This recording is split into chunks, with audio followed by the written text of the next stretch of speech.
Hello ladies and gentlemen of YouTube, my name is Brad. This is my channel Animate Orange, where I built a lot of 3D metal models to show you how I do it. Today on the table, new from ICONX, the new Star Wars model release of Millennium Falcon. And normally Star Wars models, as soon as they come out and I have them in my hands, I drop everything and go straight to them. This is not the case. I'm running a little behind. There were several viewer requests that I wanted to address first, as well as models that were sent to me to build that I needed to address first. So that put this off, because what is the point of me doing these videos other than people watching them, enjoying them, and maybe getting some tips and tricks from them. But now it's time to open up the now colored ICONX model of Lando's Falcon, actually, because it's not Han's yet. Still haven't seen the movie. Been too busy to do that too, but I'm going to see it. Let's open this up, see what's inside, and put it together. The Millennium Falcon. The colored Millennium Falcon. Already cut the tape. Let's see what's inside. Any tweezers this time? We have instructions. More instructions. Yes! We have tweezers. I have quite the collection now. And we have two pieces of instructions about typical. This looks like the second half. Put that aside. It's the first half. And then we have our sheets. Tape as usual. I'm thinking 2 sheets.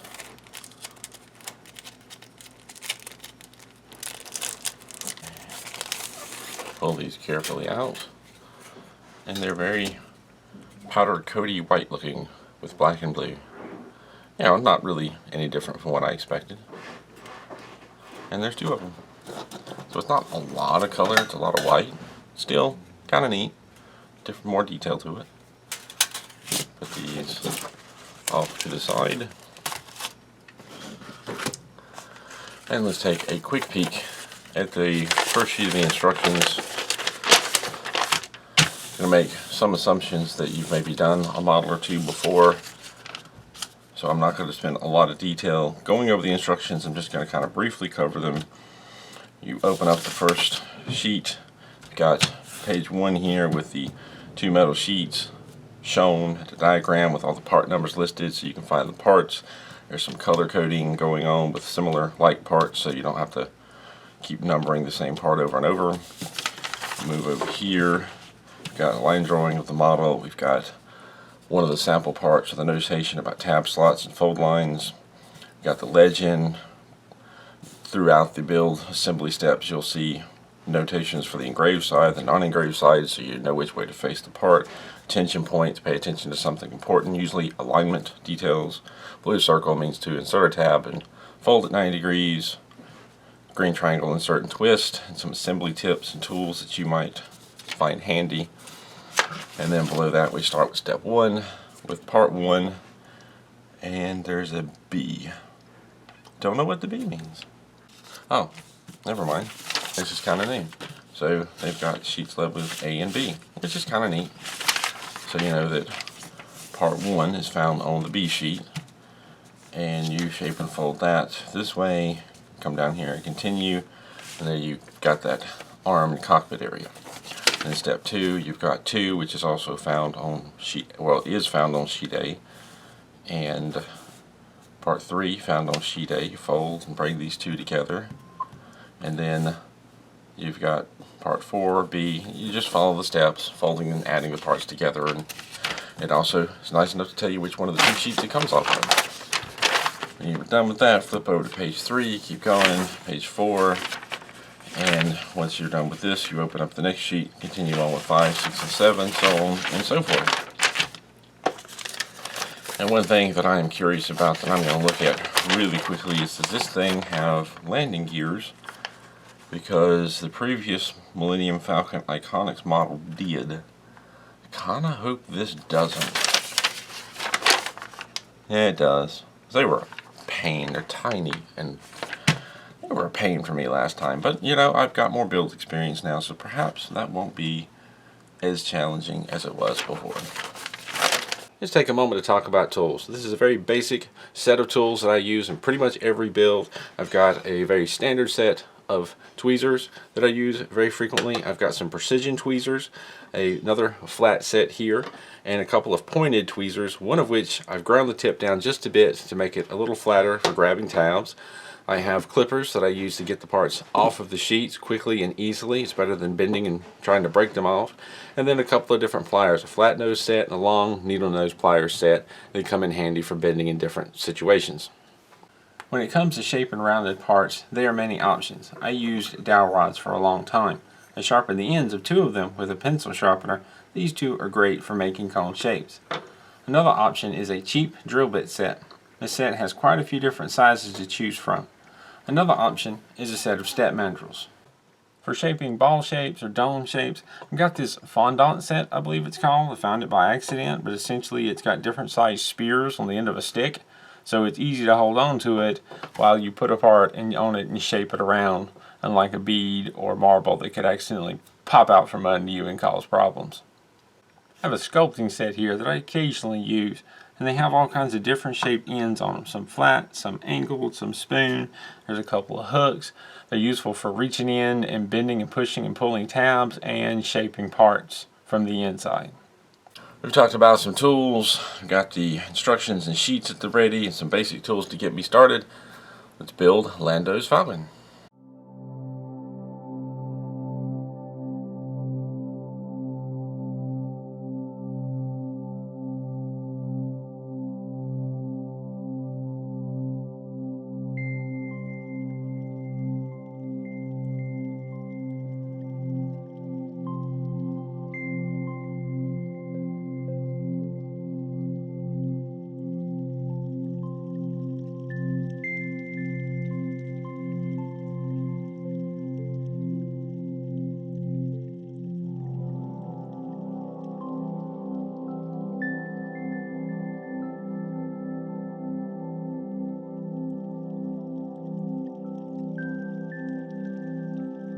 This is a good place to use one of the tools I had 3D printed. Having something with a coned shape tip helped to shape this cockpit area.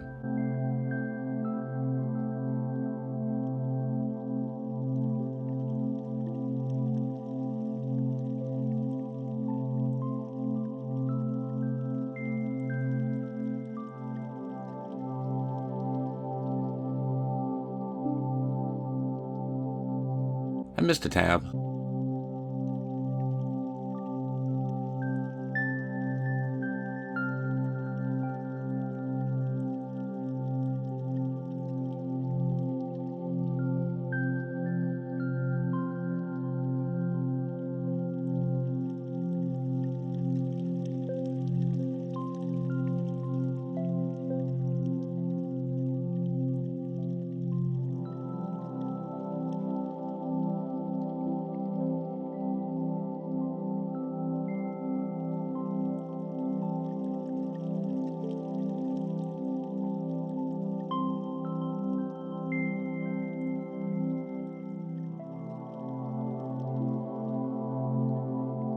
In hindsight, I should not have closed up the cockpit just yet. This Falcon model is a little different than previous ones.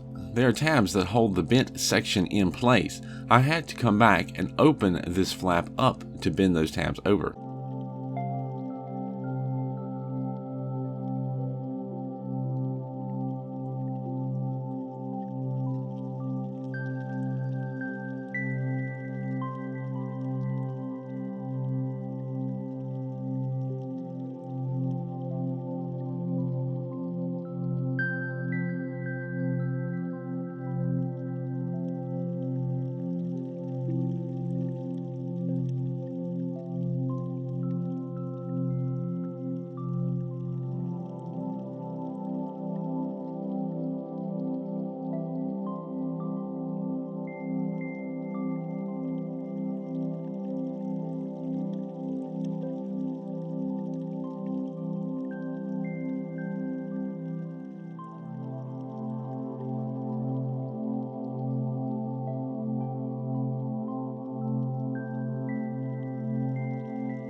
To fold these two tabs over, I pinch them together. One always folds more than the other, but it's an easy way to start the bend and easy to finish the bend once it's started.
Be sure you're folding these tabs the right way. This piece goes inside the larger hull with the detail facing outward.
Bending these angle tabs out so that they point straight to the next connection helps them to line up with their slots.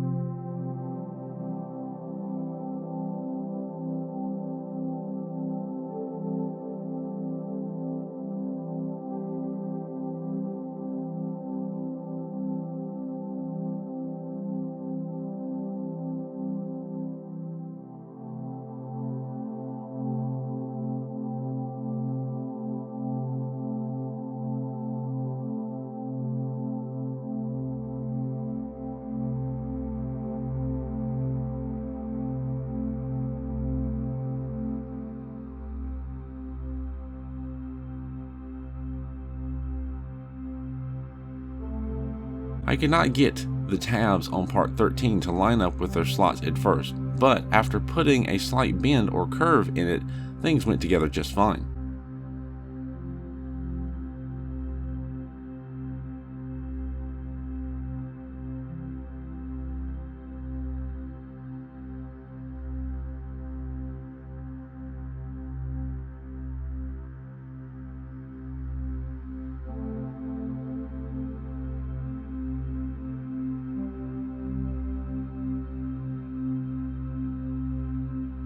Several times I test fitted the cockpit and made small adjustments until I was able to line up all of the tabs.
I have a set of dome-shaped fondant tools that come in real handy for shaping the dish.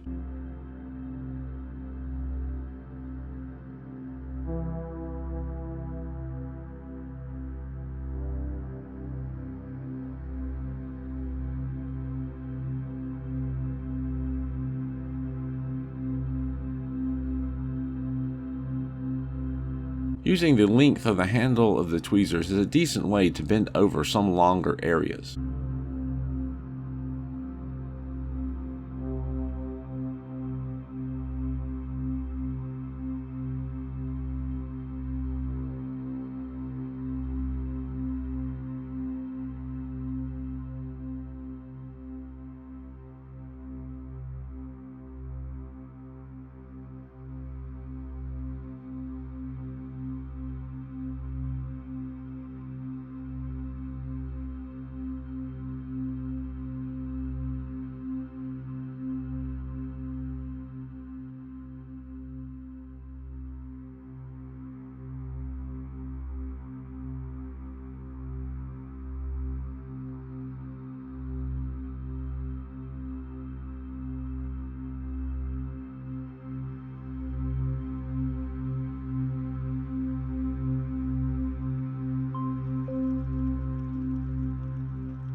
I had an unexpected amount of difficulty getting the tabs on the long front section to line up with the slots, especially the end slots.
found it helpful to bend one of the tabs for the landing feet inward slightly to help the feet just slide into place.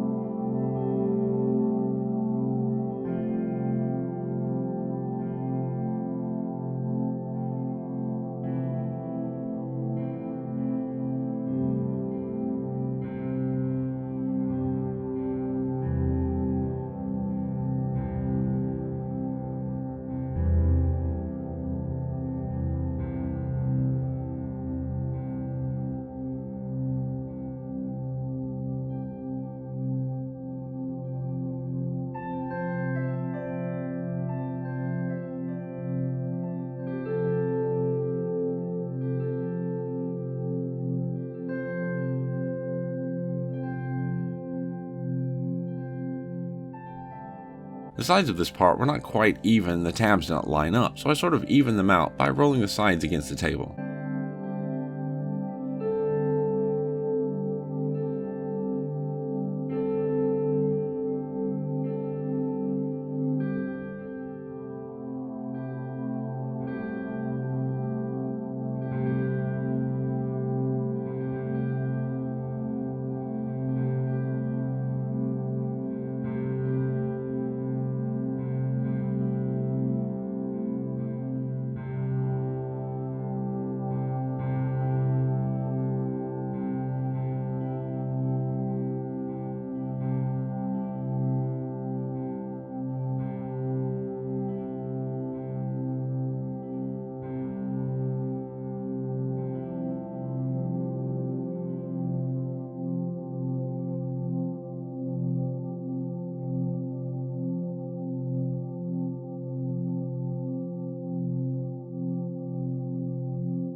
I had trouble with the same tabs on the bottom half of the ship as I did with the top.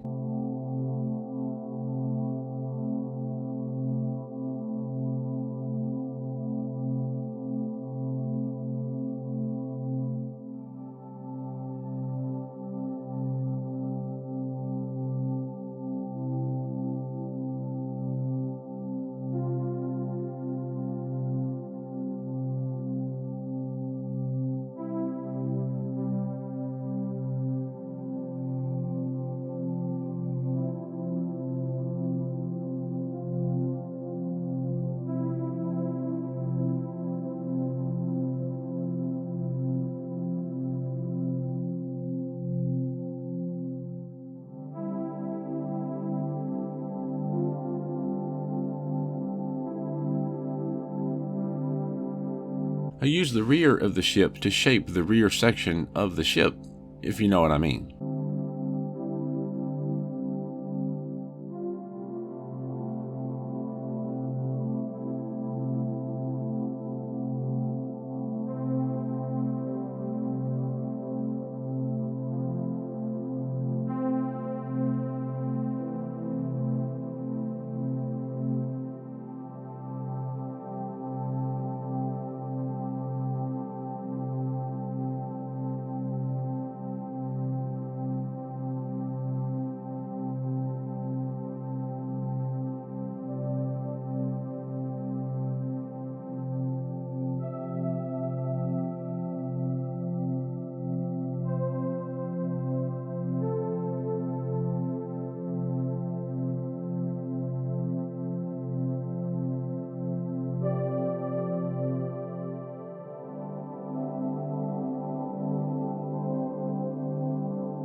As usual, getting two halves together takes patience. I recommend taking it one tab at a time, working your way from the back to the front.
Again, I'm using one of the 3D printed cone shaping tools to form the slightly coned shape of the side pieces of the Falcon. Alternatively, you could use a sharpened pencil or dowel rod.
I still frequently use my fingernails to bend over tabs.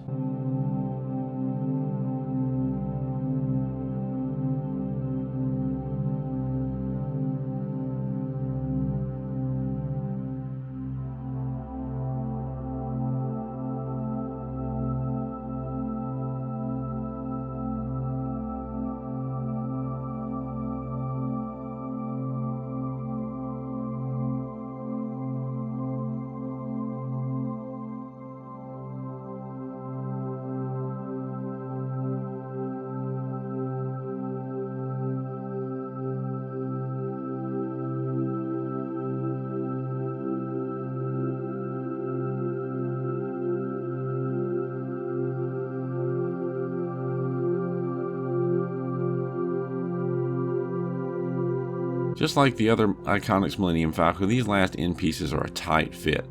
They really do squeeze on, but they seem to work out okay once you get the tabs into their slots.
Lando's Millennium Falcon is all done.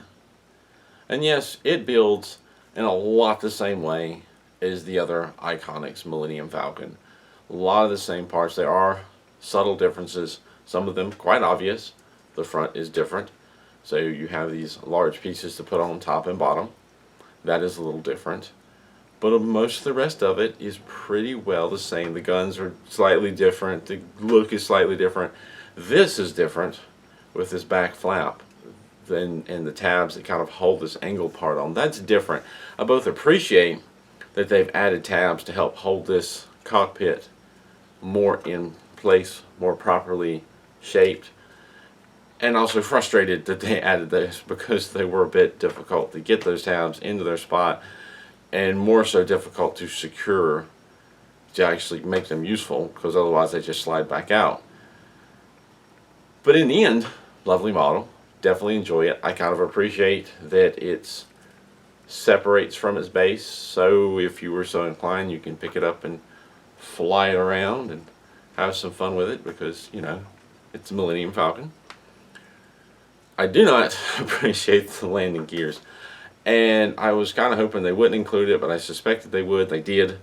I had a lot of trouble with the landing gears on the previous ICONX Millennium Falcon, but I guess I've done nearly 200 models at this point. I think I have done 200, just not 200 unique models at this point. I've gotten more experience. I didn't find these as difficult. These went together quite simply and quite well. Although they don't really, they're just too small to really work as actual landing gears. And I point that out because I do have a Millennium Falcon that's supposed to have larger landing gears that you can actually set it on. I just haven't got to that one yet. That one is from Japan. Looking forward to that one, but one thing at a time. Looks really cool. The color is really cool. I will say, of all the colored models I built, this white seems to scratch off the absolute easiest. I could probably easily scratch it off with a dull fingernail. So watch out for that. With any model, watch out for scratching, but this one just seems to be particularly easy to scrape off. But I managed to do it without much damage. I think most of the damage that I did do was in hidden areas, so worked out okay. And I probably should also point out that this took just under 2 hours to build, so it really didn't take that long for an ICONX build for a Millennium Falcon. You know, I will say it comes together a lot the same. That's one more thing I forgot to point out. You don't have these little fins in the back. Those little fins are kind of neat, but those got on my nerves too because they're so hard to actually secure down so that they don't wobble and not warp them. Didn't even have to worry about them with this model. That probably saved me 20 minutes right there, so I appreciate that. I'll quit babbling on. I'll just leave it at that. Wonderful model. Glad to have finally gotten to it. There's more Star Wars models I've got to build to catch up. There's also more viewer requests that I'm concerned about as well. So all in due time. As always, thank you for watching. Thank you Patreon supporters and Ko-Fi supporters for your support to help keep this channel going. If you want to become a Patreon supporter or just leave a tip, check out the links in the description down below. As always, thank you for watching, and keep on keeping on.